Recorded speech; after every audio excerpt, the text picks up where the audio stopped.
Halo semua, perkenalkan saya Nadifa Kalisanandra dari kelompok Caritel yang beranggotakan saya sendiri, Alvia Badrul Isnan dan Natalia Christian, akan menjelaskan tentang 8051 microcontrollers.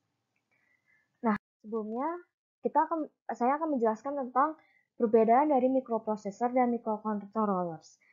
Apa sih perbedaannya? Yang pertama, untuk microprocessor, dia merupakan jantung dari komputer sistem, sementara untuk microcontroller, dia itu merupakan jantung dari sistem embedded. Nah, yang merupakan perbedaan paling besar di antara keduanya adalah microprocessor dalam chipnya tidak mempunyai RAM, ROM, ataupun I/O ports, sehingga pemasangan RAM, ROM, ataupun memori serta I/O ports ataupun timer dilakukan secara eksternal. Akan tetapi, di microcontroller, pemasangan ROM, I/O ports, RAM, ataupun timer sudah terakit dalam satu chip bersama dengan CPU. Jadi tidak membutuhkan sebuah perangkat eksternal lagi untuk memasang semua hal tersebut. Sehingga dari microprocessor sendiri, karena dia harus menggunakan memori dan I/O secara eksternal, dia membutuhkan sirkuit yang lebih besar serta power consumption yang lebih tinggi. Akan tetapi, untuk di microcontroller, dia itu sirkuitnya lebih kecil dan power consumption-nya lebih rendah dikarenakan semua komponen sudah berada dalam satu chip. Kemudian perbedaan yang lain adalah di microprocessor dia tidak mempunyai fungsi yang spesifik pada saat pembuatannya, jadi dia masih bisa diprogram untuk melakukan suatu fungsi. Sementara di microcontroller dia tuh sudah mempunyai fungsi yang spesifik pada saat pembuatannya, sehingga dia tidak bisa diotak-atik. Nah, ini gambar perbedaannya. Di microprocessor terlihat uh, pada chip ya hanya terdapat CPU kemudian hanya terdapat CPU saja. Dan CPU itu terdapat ALU, control unit, dan register.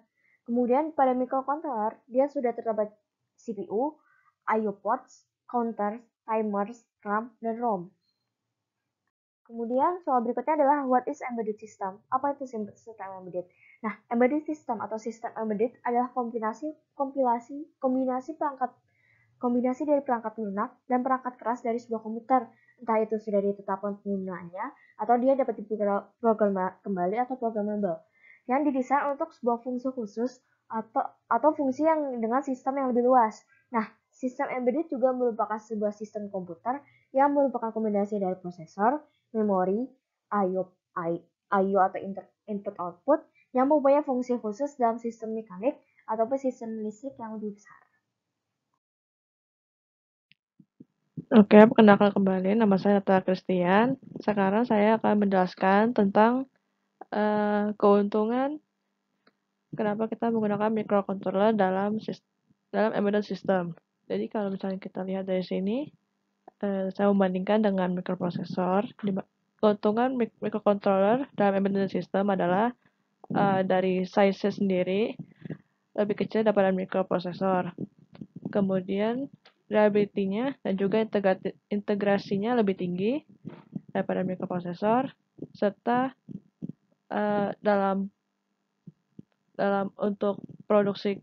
produksinya lebih rendah, dan juga untuk uh, waktu untuk pengembangannya lebih cepat.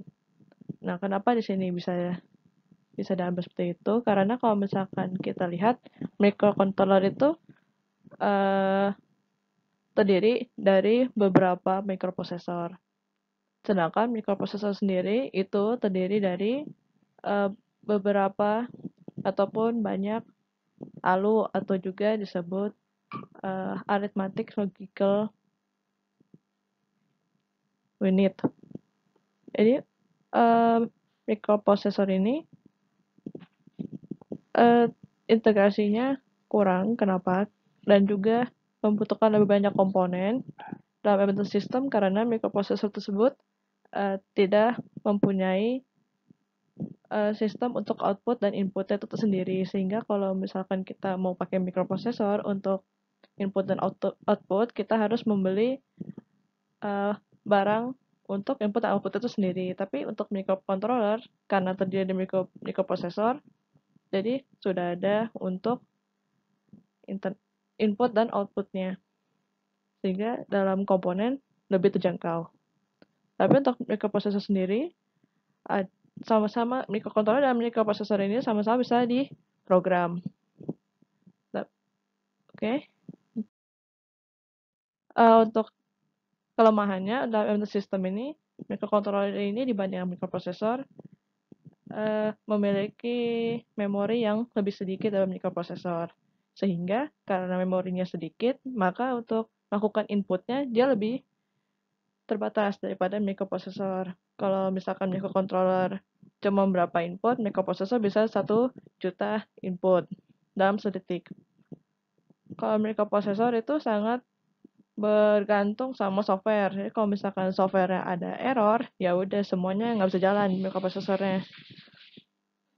Kalau microcontroller, kalau misalkan ada kerusakan di programnya, maka sistem dalam microcontroller itu nggak bakal rusak sampai tidak berjalan, tapi masih jalan, tapi sistemnya bakal jadi melambat. Udah, kemudian kita akan lanjut ke slide berikutnya, lanjutkan oleh teman saya Alfian.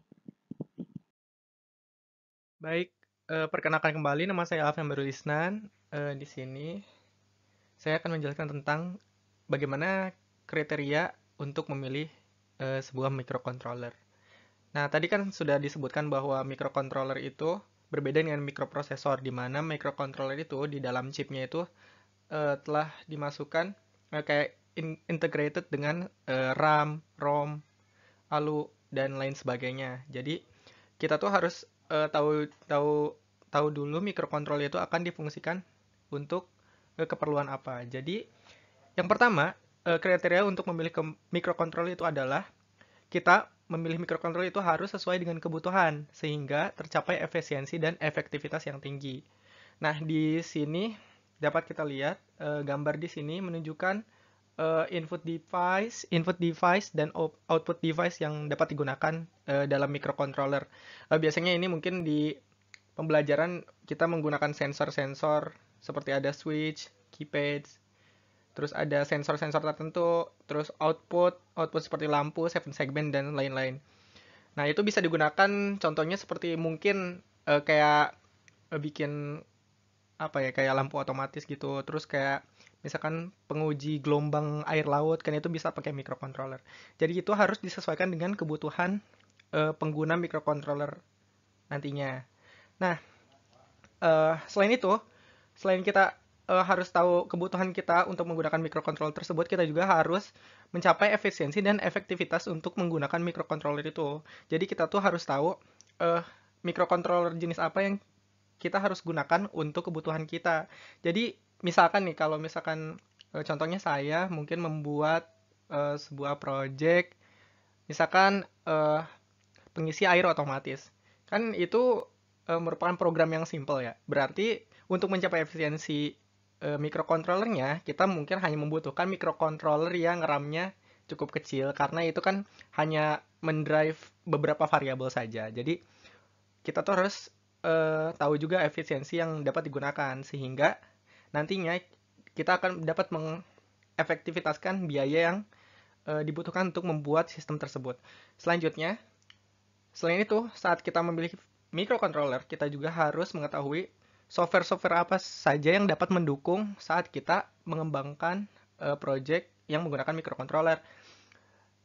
Software yang disebutkan itu adalah compiler, assembler, dan debuggingnya. Jadi kita tuh mungkin kalau misalkan ada software, compiler, assembler, dan debugging yang mendukung, itu akan memudahkan para pengguna atau pengembang dari microcontroller tersebut. Selanjutnya, untuk kriteria lainnya itu ada sumber kode dan library yang luas dan terpercaya. Jadinya mungkin kalau misalkan kita mencari example atau sumber library dari eksternal atau web eksternal, bisa menggunakannya dalam microcontroller pada project kita, seperti itu. Dan ini merupakan beberapa company atau perusahaan yang memproduksi microcontroller, khususnya microcontroller 8051, ada Intel, Atmel, Philips, Infineon, dan Dallas. Selanjutnya kita jelaskan dulu masing-masing dari kriteria tersebut. Yang pertama ada sesuai kebutuhan, efektif, dan efisien. Di mana ketiga poin ini dapat dicapai untuk memilih sebuah microcontroller dengan melihat beberapa poin di sini. Yang pertama ada speed. Speed ini menunjukkan kecepatan dari sebuah microcontroller.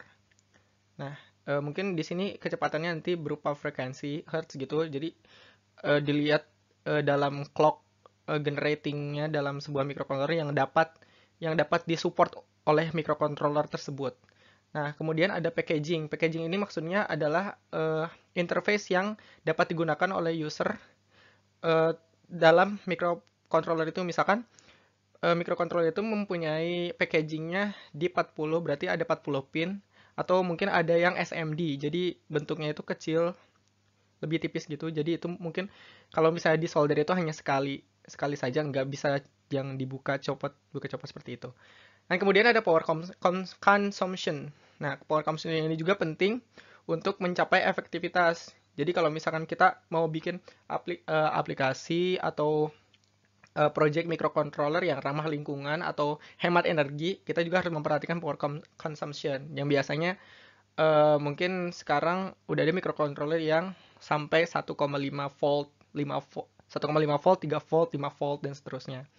Nah, kemudian ada RAM dan ROM. Di mana RAM dan ROM ini merupakan memori yang nantinya kalau misalnya RAM ini volatile memory dan ROM non volatile memory. Nantinya ROM biasanya digunakan untuk menyimpan source code dari program yang kita masukkan ke dalam microcontrollernya. Sementara RAM ini yang menghandle memori untuk digunakan secara variabel. Jadinya digunakan pas saat aplikasi itu dijalankan. Kemudian ada jumlah dari port input output. Nah, ini juga penting. Misalkan kayak tadi saya yang membuat project untuk menyalakan air otomatis misalkan. Nah, itu kan mungkin portnya cuma 2 atau 3. Jadi kan kita nggak harus membutuhkan microcontroller yang banyak portnya. Sementara kalau misalkan kamu membuat projectnya seperti pendeteksi gelombang laut, itu kan berarti butuh sensor yang memiliki banyak pin. Jadinya kita harus menggunakan microcontroller yang banyak pinnya juga, seperti itu. Kemudian di sini ada kemudahan upgrade pada high performance atau low power consumption. Nah, ini tuh merupakan sebuah ability dari microcontroller yang dapat digunakan secara fleksibel. Jadinya dia tuh dapat digunakan kalau misalkan aplikasi kita udah menjadi kompleks, kita tuh dapat menggunakan microcontroller itu menjadi high performance atau mungkin menjadi low power consumption sesuai kebutuhan kita. Kemudian karena untuk mencapai efisiensi, kita pun harus memperhatikan cost per unit, di mana itu dibandingkan dengan apa yang akan dihasilkan oleh kita dengan apa yang digunakan, ya source yang digunakan untuk membeli kayak microcontrollernya. Jadi harus disesuaikan gitu. Nah, ini di samping merupakan contoh dari tabel microcontroller 8051, di mana 8051 ini standar umumnya ROM-nya memiliki 4 kilobytes, RAM-nya 128 bytes, dan memiliki 2 timer. Untuk input pin dan input output pinnya ada 32 buah. Biasanya 32 buah ini dapat digunakan sebagai input atau output, jadi in out gitu. Kemudian ada serial portnya ada 1 buah. 1 buah ini termasuk TX, RX ya gitu. Jadi dia transmit dan receive. Kemudian ada interrupt source. Next. Nah, yang kedua ini tadi yang disebutkan adalah software pendukung, di mana yang pertama itu adalah compiler, di mana compiler ini biasanya akan mengubah bahasa pemrograman, misalkan contohnya bahasa C, jadi bahasa yang dapat dibaca oleh assembly. Jadinya contohnya dari C ke bahasa assembly, seperti itu. Kemudian dari bahasa assembly akan di-compile menjadi bahasa mesin. Jadi disebut itu aplikasinya assembler. Dan kemudian aplikasi yang digunakan untuk debugging, ya aplikasi debuggingnya sendiri. Jadi kita mungkin dapat berkomunikasi secara langsung dengan microcontrollernya untuk mengetahui state-state yang sedang berjalan di microcontroller itu. Jadi software pendukung ini sangatlah penting. Kalau misalkan tidak ada software pendukung, mungkin masih bisa menggunakan microcontroller itu, tapi itu akan menjadi sangat sulit gitu. Karena kita harus langsung berhubungan dengan interface-nya secara langsung dengan bahasa mesinnya gitu. Kemudian arsitektur bagian dalam dari microcontroller 8051 sendiri adalah sebagai berikut. Jadi standarnya itu di dalam microcontroller 8051 dia tuh memiliki interrupt control, central processing unit, oscillator. Oscillator itu yang menggenerate clocknya ya. Tapi biasanya juga sebenarnya oscillatornya itu ada di luar rangkaian tersebut. Jadi itu mungkin oscillatornya itu adalah untuk membaca clock yang digenerate oleh oscillatornya. Biasanya oscillatornya itu oscillator crystal oscillator. Kalau misalkan di gambar ini ditulis sebagai Xtol. Nah, kemudian ada program memori. Program memori yang tadi disebutkan ada 4 KB. Ini maksudnya ROM. Kemudian ada RAM 128 byte. Kemudian ada timer. Nah, timer ini maksudnya kayak counter gitu. Jadi dia mengcounting untuk sebuah step-step tertentu gitu. Terus kemudian ada bus control, ada input-output port, dan serial port. Serial portnya ada RX dan TX. Nah, seperti itu. Nah, gambar di sini mungkin diagram bloknya, dan sementara di sini merupakan diagram interface yang interface portnya gitu. Seperti misalkan ini contohnya port 0, port 1, dan port 2 itu merupakan port input-output atau bus control juga, atau serial serial port tuh adanya ini ya, RX sama TX. Nah, seperti itu. Dan ini kontrol dan lain-lain itu kontrol. Nah, kemudian kita akan berbicara tentang perbandingan family dari microcontroller 8085. Nah, tadi kan setelah saya sebutkan juga microcontroller 8085 ini diproduksi oleh berbagai perusahaan seperti Intel, Atmel, terus Dallas dan lain-lain. Nah, dimana yang pertama standarnya umumnya 8051 ini memiliki kapasitas ROM 4 KB, RAM 128 byte, timernya 2 buah, input output pinnya ada 32 buah, serial portnya 1, dan interrupt source-nya ada 6. Sementara family yang lain dari 8085 ini ada yang tadi itu standar tuh 8051. Maaf, tadi disebutnya 8051 ya, mohon maaf. Jadi yang kemudian ini 8052. 8052 ini bedanya ada di kapasitas RAM, ROM, dan timer serta interrupt source-nya, di mana ROM-nya itu memiliki 8 KB, RAM-nya memiliki kapasitas 256 bytes, kemudian timernya ada 3 buah, dan interrupt source-nya ada 8 buah. Nah, jadinya 8052 ini bisa digunakan untuk program yang lebih kompleks daripada 8051. Sementara 8031 ini memiliki ROM yang 0 kilobyte. Jadi dia tidak ada ROM yang embedded di dalam chip 8031 tersebut. Nah, bagaimana caranya menyimpan aplikasinya kalau misalkan seperti itu? Jadinya nanti aplikasinya akan dimasukkan ke dalam memori di luar chip tersebut. Jadinya nanti memori chip tersebut akan diinterface dengan chip microcontrollernya untuk membaca memori chipnya itu untuk membaca programnya seperti itu. Mungkin itu nanti keuntungannya itu dia akan membaca memory code lebih fleksibel gitu. Jadi mungkin bisa diganti-ganti juga kan memori ROM-nya itu seperti itu.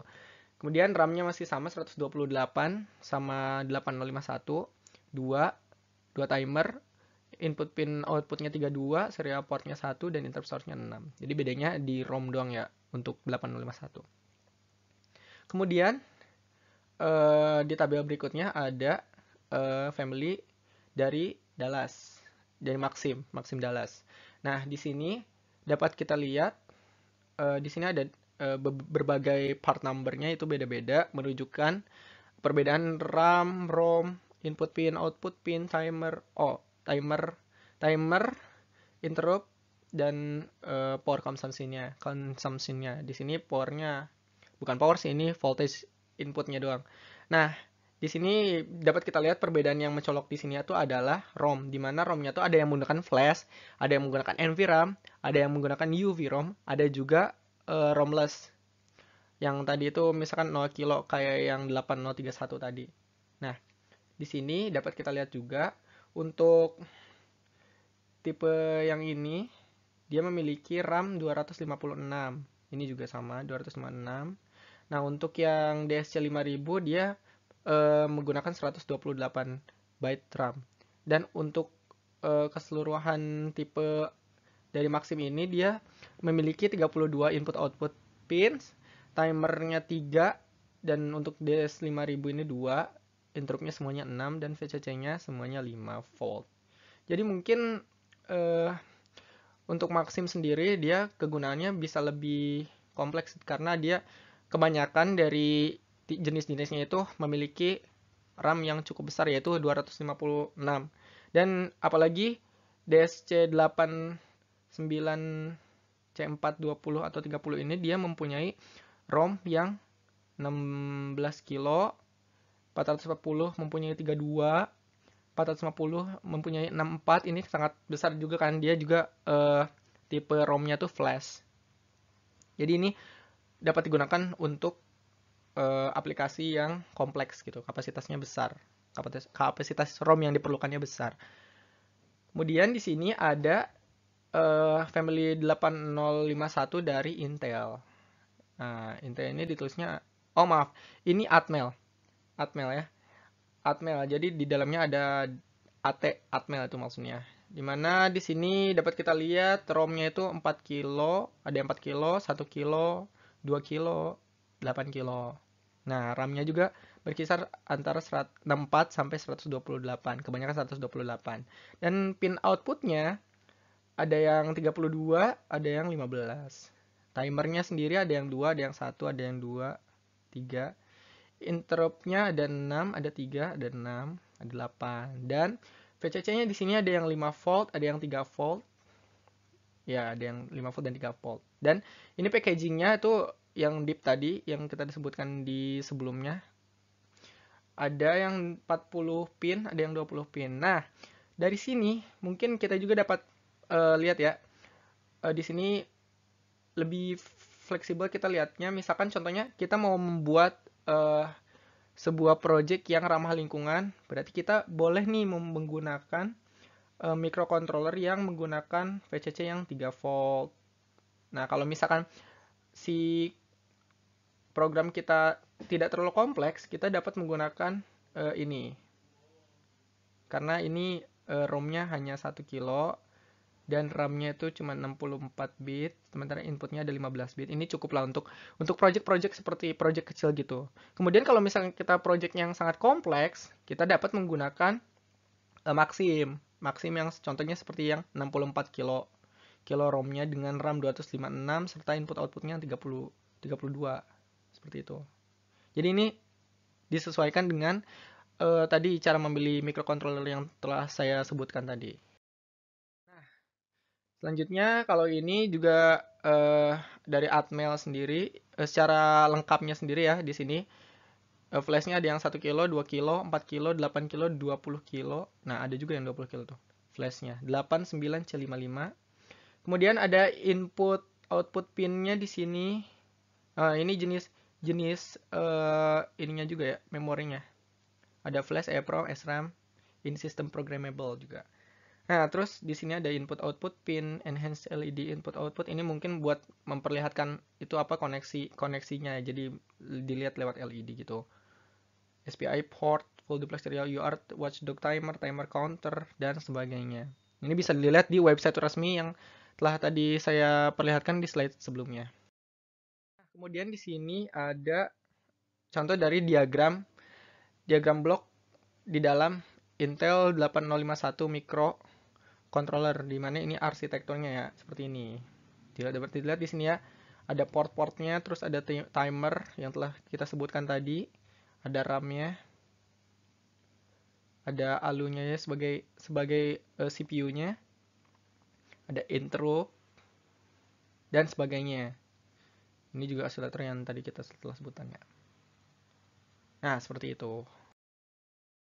Baik, terima kasih semuanya telah mendengarkan dan menyimak presentasi dari kami. Semoga presentasi ini dapat bermanfaat bagi kita semua. Dan